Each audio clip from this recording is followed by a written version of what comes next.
नवरात्रि में माँ तारा की कथा मुख्य रूप से महाकाली के स्वरूप से जुड़ी हुई है, जहाँ वे समुद्र मंथन के दौरान विषपान से जलते भगवान शिव को स्तनपान कराकर शांत करती हैं। ये कथा भक्तजनों के कष्टों का निवारण करती है, उन्हें सुख समृद्धि प्रदान करती है।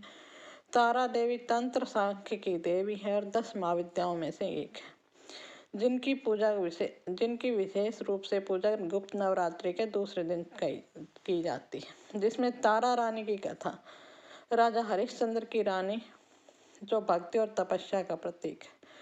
माँ तारा की पौराणिक कथा। समुद्र मंथन और विषपान। जब समुद्र मंथन से निकले हलाल विष के कारण भगवान शिव व्याकुल हो उठे, तब माँ काली ने ही तारा देवी के रूप में उन्हें स्तनपान कराया था, जिससे शिव जी का विष शांत हुआ और उनका शरीर नीला पड़ गया। हयग्रीव दैत्य का वध। देवी महाकाली ने हयग्रीव नामक दैत्य के वध के लिए नील वर्ण धारण किया और वे तारा देवी के रूप में प्रकट हुई। शत्रुओं का नाश। तारा देवी की पूजा से शत्रुओं का नाश होता है, सभी मनोकामनाएं पूर्ण होती हैं, इसीलिए इन्हें तंत्र की देवी भी माना जाता है। तारा रानी की कथा।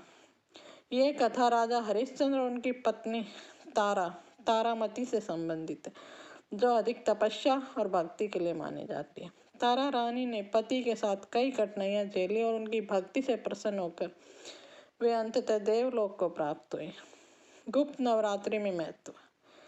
गुप्त नवरात्रि में 10 महाविद्याओं, जिसमें तारा देवी भी शामिल है, की विशेष पूजा होती है। इस दौरान तारा देवी की कथा सुनने और पढ़ने से सुख समृद्धि आती है और सभी बाधाएं दूर होती हैं।